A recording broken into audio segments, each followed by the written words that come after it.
Hello दोस्तों, स्वागत है आपका प्रियंका लर्निंग क्लासेज में। 66वीं बीपीएससी बिहार एसएससी बिहार दरोगा अन्य एग्जाम को ध्यान में रखते हुए बिहार करंट अफेयर की सीरीज चलाई जा रही है। इसके अंतर्गत हम लोग 26 सितंबर से लेकर 30 सितंबर तक के करंट अफेयर देखते हैं ताकि एग्जाम में आपका कोई क्वेश्चन न छूटे। तो चलिए हम लोग देखते हैं 26 सितंबर के करंट अफेयर। तो पहला क्वेश्चन है, बिहार पुलिस के साइबर सेनानी व्हाट्सएप ग्रुप के हाल ही में रैंकिंग जारी की है। इसमें कौन सा जिला सबसे अव्वल आया है? तो भागलपुर आया है। इसकी व्याख्या देखिए। बिहार पुलिस के साइबर सेनानी व्हाट्सएप ग्रुप के लोगों को जोड़ने और उसके जरिए अफवाहों को रोकने, अपराधों की घटना को सुलझाने में बेहतर काम करने वाले रेंज जिला और थानों की रैंकिंग जारी की गई है। इस रैंकिंग में प्रथम 5 जिला में भागलपुर, शिवहर, किशनगंज, सीतामढ़ी और मधुबनी शामिल है। रेंज के अनुसार इस रैंकिंग में भागलपुर प्रथम स्थान पर है, दरभंगा दूसरे स्थान पर है, थाना सहायक, थाना आउटपोस्ट और रैंकिंग में भागलपुर महिला थाना प्रथम स्थान पर है। नेक्स्ट फैक्ट देखते हैं। अगस्त 2018 में साइबर सेनानी ग्रुप को बनाया गया था। अब हम लोग भागलपुर के बारे में देखें तो प्रमंडल भागलपुर, मुख्यालय भागलपुर प्रमंडल के अंतर्गत 2 जिला आता है, भागलपुर, बांका। भागलपुर के जर्दालू आम तथा कतरनी चावल के जीआई टैग मिला हुआ है। विक्रमशिला गंगा डॉल्फिन अभ्यारण्य भागलपुर में है, जिसकी स्थापना 1991 में हुआ था। भागलपुर को बिहार का सिल्क सिटी कहा जाता है। नेक्स्ट अब हम लोग देखते हैं, भागलपुर में फल अनुसंधान संस्थान है। भागलपुर तसर रेशम के लिए प्रसिद्ध है। भागलपुर के कहलगांव से वेनसांग चीनी यात्री ताम्रलिपि की यात्रा प्रारंभ किए थे। नेक्स्ट है, विक्रमशिला विश्वविद्यालय भागलपुर में है। विक्रमशिला विश्वविद्यालय के संस्थापक धर्मपाल पाल वंश में 1855 ईस्वी में सिद्धू और कान्हू चांद भैरव नामक 4 भाई ने भागलपुर में संथाल विद्रोह किया था। नेक्स्ट हम लोग देखते हैं, 1855-56 में संथालों ने भागलपुर राजमहल में अपनी सरकारों की घोषणा की थी। नेक्स्ट है, भागलपुर राजमहल को दमन एको के नाम से भी जाना जाता था। नेक्स्ट है, दीप नारायण सिंह के प्रयत्नों से बिहार प्रांतीय कांग्रेस द्वारा का दूसरा अधिवेशन 9 से 10 अप्रैल 1909 को भागलपुर में संपन्न हुआ था। नेक्स्ट है, 24 अक्टूबर 1989 को रामलीला पूजन के दौरान भागलपुर में सांप्रदायिक दंगे शुरू हो गए थे। नेक्स्ट क्वेश्चन देखते हैं, हाल ही में समाज कल्याण विभाग बिहार सरकार द्वारा योजनाओं का लाभ सुविधाजनक के रूप में प्राप्त करने हेतु 4 मोबाइल ऐप शुभारंभ किया गया। इसमें किस योजना के लिए सम्मान ऐप का शुभारंभ किया गया? तो मुख्यमंत्री वृद्धजन पेंशन योजना। इसकी व्याख्या देखिए।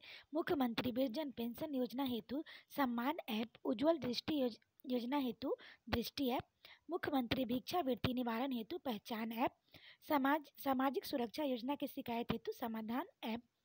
इसके अलावा अंतर्जातीय विवाह और दिव्यांगजन विवाह प्रोत्साहन हेतु ई सुविधा पर ऑनलाइन आवेदन शुरू किया गया है। नेक्स्ट देखते हैं, बिहार विधानसभा चुनाव 2020 कितने चरणों में संपन्न होगा? तो 3 चरणों में संपन्न होगा। इसकी व्याख्या देखिए। 28 अक्टूबर को पहले चरण में 16 जिलों के 71 सीटों पर वोट डाले जाएंगे। नेक्स्ट है, 3 नवंबर को दूसरे चरण में 17 जिलों के 94 सीटों पर चुनाव होंगे। नेक्स्ट है, 7 नवंबर को तीसरे चरण में 15 जिलों के 78 सीटों पर चुनाव होंगे। नेक्स्ट है, चुनाव का नतीजा 10 नवंबर को आएगा। बिहार विधानसभा का कार्यकाल 29 नवंबर को समाप्त हो रहा है। नेक्स्ट है, संस्कृति सेंटर फॉर कल्चरल एक्सीलेंस और मधुबनी लिटरेचर फेस्टिवल द्वारा 26 सितंबर 2020 को कहां पर मिथिला दर्पण कार्यक्रम का आयोजन किया गया? तो लंदन में किया गया। इसकी व्याख्या है, मधुबनी लिटरेचर फेस्टिवल की फाउंडर डॉक्टर सविता झा खान है।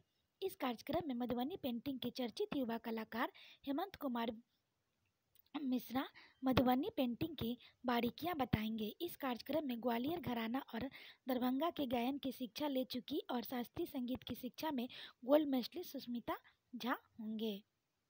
नेक्स्ट देखते हैं, हाल ही में मुख्यमंत्री नीतीश कुमार को किसके द्वारा क्लाइमेट लीडर कहा गया है? तो यूनाइटेड नेशन द्वारा कहा गया है। इसकी व्याख्या है, हाल ही में आयोजित यूनाइटेड नेशन के hard level round table conference में बिहार सरकार के जल जीवन हरियाली अभियान को दुनिया के लिए नजीर बताया गया है। नीतीश कुमार देश के अकेले ऐसे नेता हैं जिन्हें यूएनए ने आमंत्रित किया। इस आयोजन में नीतीश कुमार ने विश्व समुदाय से कार्बन न्यूट्रल फ्यूचर की परिकल्पना से के साकार करने का आग्रह किया। इस आयोजन वर्चुअल तरीके से किया गया। नेक्स्ट है, हाल ही में बिहार वित्तीय सेवा का नाम बदल कर क्या रखा गया है? तो बिहार वित्तीय प्रशासनिक सेवा रखा गया है। इसकी व्याख्या है, राज्य सरकार ने बिहार वित्तीय सेवा का नाम बदलकर बिहार वित्तीय प्रशासनिक सेवा कर दिया है।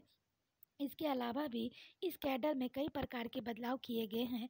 मुख्यमंत्री से लेकर जिला स्तर तक 22 नए पद बनाए गए हैं। इसके अलावा उपायुक्त लेखा की पदों की संख्या 3 से बढ़ाकर 4 कर दिया गया है।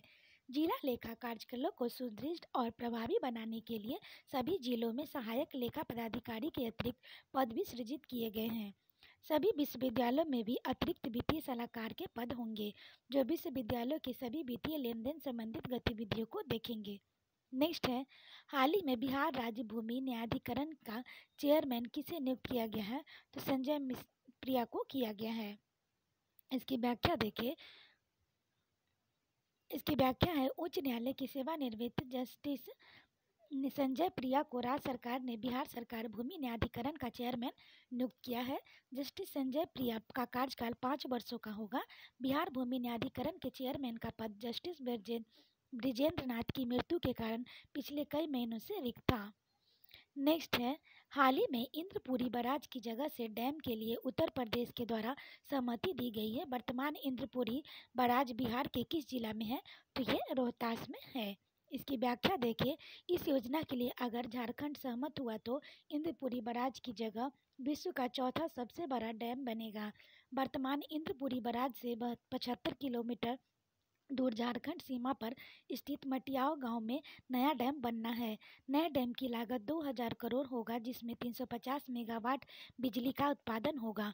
इस डैम का कैचमेंट एरिया 17,26,000 वर्ग किलोमीटर होगा। 171 मीटर होगा जलाशय में पानी की ऊंचाई। अब हम लोग देखते हैं 27 सितंबर के करंट अफेयर। तो पहला क्वेश्चन है, सड़क दुर्घटना की जानकारी को उपलब्ध करने के लिए कौन सा ऐप लाया गया है? तो बिहार परिवहन मोबाइल ऐप लाया गया है। इसकी व्याख्या देखें। सड़क दुर्घटना की जानकारी अब परिवहन विभाग ने बिहार परिवहन मोबाइल ऐप बनाया है। इस मोबाइल ऐप के माध्यम से यह पता चलेगा कि राज्य में कब, कहां और कैसे सड़क दुर्घटना हुई है, साथ ही दुर्घटना में कितने की मौतें हुई हैं, उस दुर्घटना में कितनी की गलती थी। यह पूरा जानकारी इस ऐप के उपलब्ध रहेगी। इस ऐप के माध्यम से दुर्घटना के आंकड़ों का कंप्यूटराइज रिकॉर्ड रखा जाएगा। पुलिस या अन्य संबंधित अधिकारी ऑन स्पॉट दुर्घटना से जुड़े सभी बिंदुओं का ब्यौरा इस ऐप पर डालेंगे। इस जानकारी के आधार पर सड़क दुर्घटना का विश्लेषण किया जाएगा। नेक्स्ट है, बिहार विधानसभा चुनाव 2020 3 चरणों में संपन्न होगा। इसके पहले किस वर्ष बिहार सरकार 3 चरणों में संपन्न हुआ था? तो 2005। इसकी व्याख्या है, इससे पहले 2005 में बिहार विधानसभा का चुनाव 3 चरणों में संपन्न कराया गया था। बिहार में पहला विधानसभा चुनाव 1952 में 2 चरणों में हुआ था। 1969 और 1990 में सिर्फ एक चरण में मतदान हुआ था। नेक्स्ट है, 2010 में सर्वाधिक 6 चरण में मतदान हुआ था। नेक्स्ट क्वेश्चन देखते हैं, हाल ही में मैथिली साहित्य संस्थान द्वारा प्रकाशित किस अंतर्राष्ट्रीय शोध पत्रिका का विमोचन किया गया है? तो मिथिला भारती। इसकी व्याख्या देखें। इसका विमोचन विधान परिषद के कार्यकारी सभापति अवधेश नारायण सिंह के द्वारा किया गया। नेक्स्ट है, हाल ही में राज्य के 31 अतिवृष्टि व्यक्तियों को विभिन्न श्रेणी का सुरक्षा घेरा प्रदान किया गया है। इसके अंतर्गत राज्य के कितने अतिवृष्टि व्यक्तियों को Z+ सुरक्षा के साथ एडवांस सिक्योरिटी लाइजिंग ASL का सुरक्षा प्रदान किया गया है? तो नीतीश कुमार और फागू चौहान। इसकी व्याख्या देखिए। इसके अलावा लालू प्रसाद यादव, राबड़ी देवी और जीतन राम मांझी को Z+ की सुरक्षा दिया गया है। सुशील मोदी समेत 7 व्यक्तियों को Z सुरक्षा दिया गया है। मीरा कुमार एवं तेजस्वी यादव को Y+ सुरक्षा दिया गया है। राज्य में 17 व्यक्तियों को Y तथा 1 व्यक्ति को X कैटेगरी का सुरक्षा दिया गया है। नेक्स्ट हम लोग देखते हैं, विधानसभा चुनाव में प्रत्याशी के साथ कितने प्रस्तावक को जाने की छूट दी गई है? तो 1। इसकी व्याख्या देखिए। बिहार विधानसभा चुनाव में 2020 में प्रत्याशी के अलावा एक प्रस्तावक की जाने की छूट दी गई है। पहले 2 लोग जा सकते थे प्रस्तावक के तौर पे। इसके अलावा घर घर चुनाव प्रचार के दौरान प्रत्याशी के अलावा सिर्फ 4 लोगों को शामिल होने का इजाज़त दिया गया है। नामांकन और रोड शो के नियम में भी फेरबदल किया गया है। पहले नामांकन में 5 वाहनों के ले जाने की इजाज़त थी और अब 2 कर दिया गया है। रोड शो के लिए भी आयोग ने 10 वाहनों की जगह सिर्फ 5 वाहन ले जाने की अनुमति दी है। चुनाव आयोग ने निर्देश दिया है कि चुनाव ड्यूटी के दौरान कोविड-19 से मौत होने पर मतदान कर्मियों के परिजनों को 30 लाख दिए जाएंगे। 243 विधानसभा के प्रत्याशियों को ऑनलाइन नामांकन पत्र दाखिल करना होगा। नेक्स्ट है, हाल ही में किस व्यक्ति को बिहार राज्य प्रदूषण नियंत्रण परिषद के सदस्य सचिव के रूप में नियुक्त किया गया है? तो एस चंद्रशेखर को किया गया है। इसकी व्याख्या है, वर्तमान में एस चंद्रशेखर गया अंचल के वन संरक्षक थे। नेक्स्ट है, बापू सभागार की तर्ज पर बिहार के कितने जिले में प्रेक्षागृह के निर्माण के लिए मंजूरी दी गई है? तो 5। इसकी व्याख्या है, बापू सभागार की तर्ज पर मुजफ्फरपुर, मोतिहारी, बेतिया, छपरा, सारण और गया के प्रेक्षागृह का निर्माण किया जाएगा। इस प्रेक्षागृह की क्षमता 2000 लोगों का होगा। नेक्स्ट है, राज्य के निगम क्षेत्रों में निकलने वाले कचरे से सीएनजी तैयार किया जाएगा। इसके लिए निगम ट्रिपल आर फॉर्मूलों पर काम करेगी। ट्रिपल आर का पूरा नाम क्या है? तो रिड्यूस, रिसाइकलिंग और रीयूज। इसकी व्याख्या देखें। निगम के निकलने वाले कचरे से सीएनजी तैयार किया जाएगा। इससे बिहार सरकार को बेचा जाएगा। साथ ही नगर निगम अपने सभी वाहनों को बदलाव कर सीएनजी का इस्तेमाल करेगा। इससे राज्य की स्वच्छता रैंकिंग में सुधार आएगा। साथ ही साथ पर्यावरण के लिहाज से काफ़ी अच्छा साबित होगा। अब हम लोग देखते हैं 28 सितंबर के करंट अफेयर। तो पहला क्वेश्चन है, हाल ही में बिहार के किस व्यक्ति को इंटरनेशनल एक्यूटिक आर्क से सम्मानित किया गया है? तो डॉक्टर मनेंद्र कुमार को किया गया है। इसकी व्याख्या देखिए। कीट एवं पर्यावरण विज्ञान के क्षेत्र में कई महत्वपूर्ण शोध करने एवं जंतु की शाखाओं में 8 पुस्तकें लिखने के कारण डॉक्टर मनेंद्र को यह सम्मान दिया गया है। अब डॉक्टर मनेंद्र को 85 शोध पत्र विभिन्न राष्ट्रीय अंतर्राष्ट्रीय शोध पत्रिकाओं से प्रकाशित हो चुका है। उन्हें अब 80 से अधिक राष्ट्रीय एवं अंतर्राष्ट्रीय सम्मान मिल चुका है। डॉक्टर मनेंद्र बाबा साहब भीमराव अम्बेडकर बिहार विश्वविद्यालय मुजफ्फरपुर के यूजीसी एचआरडी के निदेशक है और जंतु विज्ञान के वरिष्ठ प्राध्यापक है। इसकी व्याख्या देखें। मुजफ्फरपुर के बारे में तो यह प्रमंडल तिरहुत प्रमंडल में आता है। मुख्यालय मुजफ्फरपुर। स्थापना 1875। तिरहुत प्रमंडल के अंतर्गत बिहार का 6 जिला आता है। मुजफ्फरपुर, पूर्वी चंपारण, पश्चिमी चंपारण, वैशाली और सीतामढ़ी। नेक्स्ट हम लोग देखते हैं प्रमुख नदियाँ। तो बूढ़ी गंडक, बागमती। प्रमुख फसल धान, गेहूँ, मक्का, लीची, आम। उद्योग चीनी मिल, दवा उद्योग, गैस रिफिलिंग प्लांट। बिहार की आर्थिक राजधानी भी बोला जाता है। नेक्स्ट है, मुजफ्फरपुर की शाही लीची को भारत में जीआई टैग मिला है। लीची अनुसंधान केंद्र मुजफ्फरपुर में है। 1856 मुजफ्फरपुर जेल में लोटा विद्रोह हुआ था। नेक्स्ट देखते हैं, मुजफ्फरपुर में 1908 में खुदीराम बोस को फांसी हुई थी, जो सबसे कम उम्र में क्रांतिकारी थे। खुदीराम बोस और प्रफुल्ल चाकी ने 1908 में किंग्सफोर्ड के गाड़ी पर बम फेंका था। नेक्स्ट देखते हैं, बिहार में मखाना का जीआई टैग किस नाम से करने का फैसला किया गया है? तो मिथिला मखाना। इसकी व्याख्या देखें।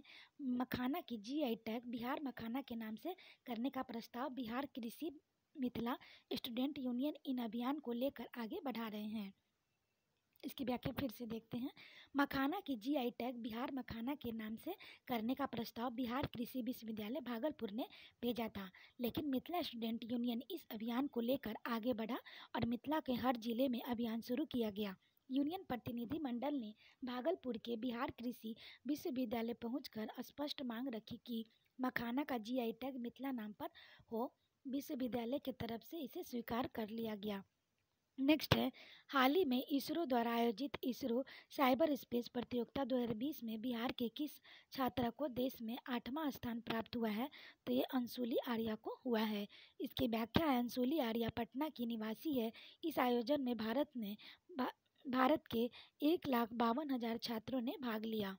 नेक्स्ट हम लोग देखते हैं, बिहार के किस जिले के गांव में बिहार पशु विज्ञान विश्वविद्यालय पटना के वैज्ञानिकों द्वारा गांव के सामाजिक आर्थिक जीवन पर रिसर्च किया जा रहा है? तो पश्चिमी चंपारण द्वारा किया जा रहा है।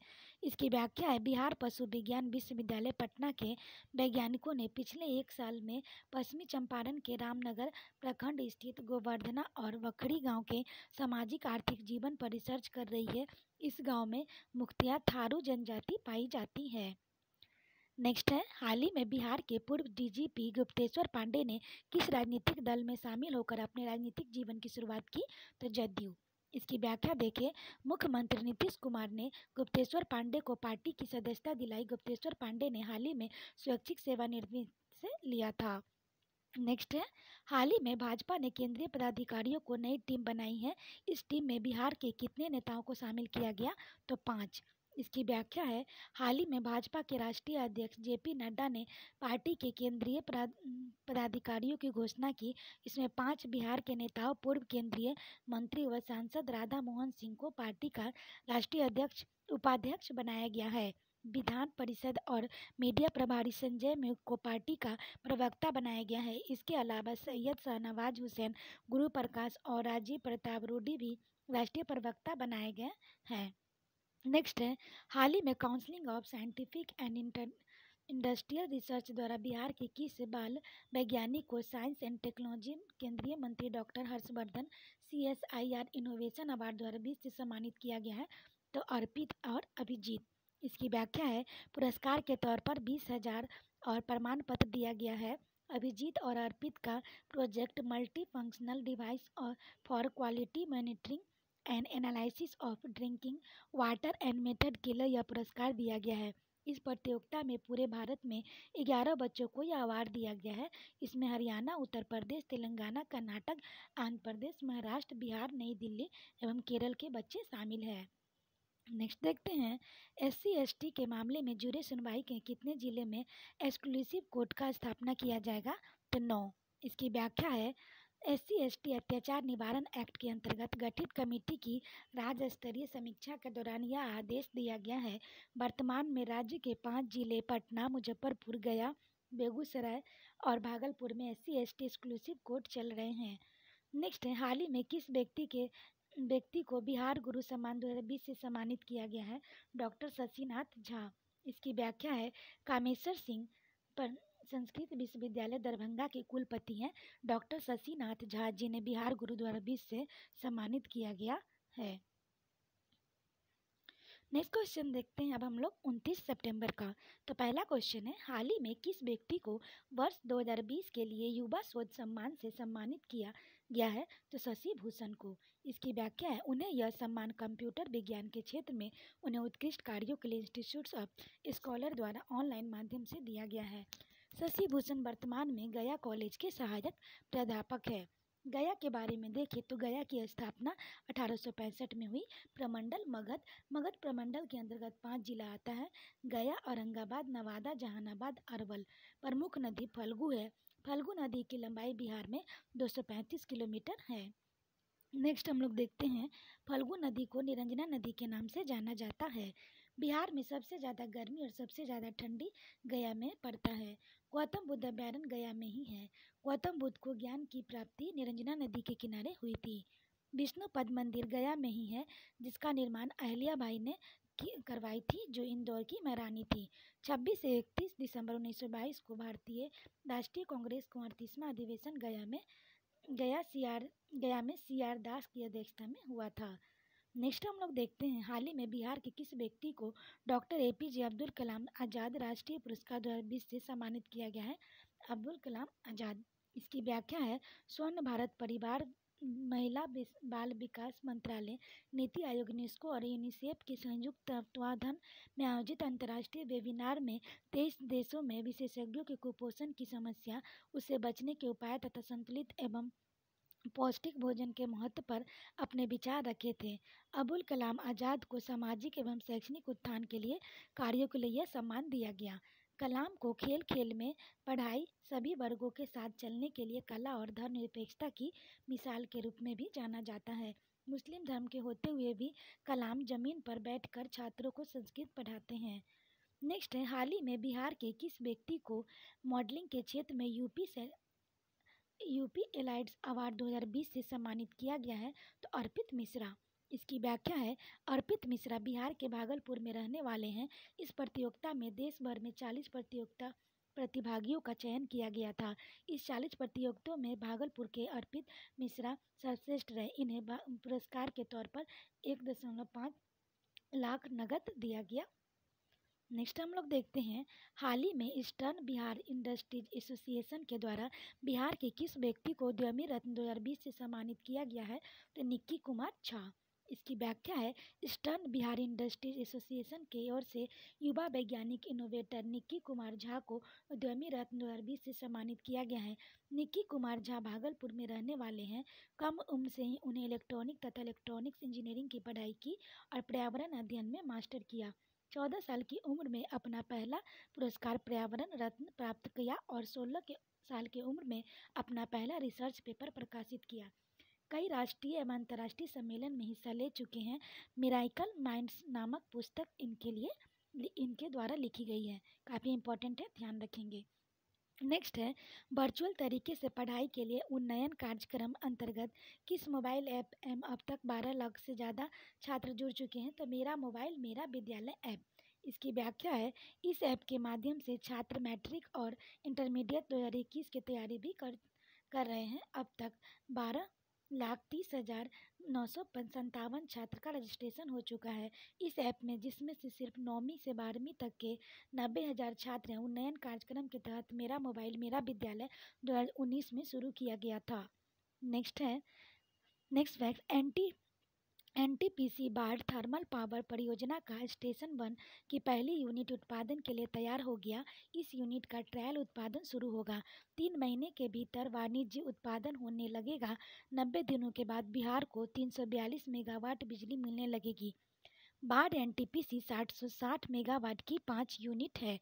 तत्कालीन केंद्रीय मंत्री मुख्यमंत्री के प्रयास से 1999 में तत्कालीन प्रधानमंत्री अटल बिहारी वाजपेयी ने 1999 में बाढ़ बिजली घर की नींव रखी थी। 2000 में रूस की एजेंसी ट्रेकोक्रोम एक्सपोर्ट्स ने काम शुरू किया था, लेकिन 7 साल में भी परियोजना पूरी नहीं कर सकी। अंततः 2016 में इसे बनाने का जिम्मा एनटीपीसी को दिया गया।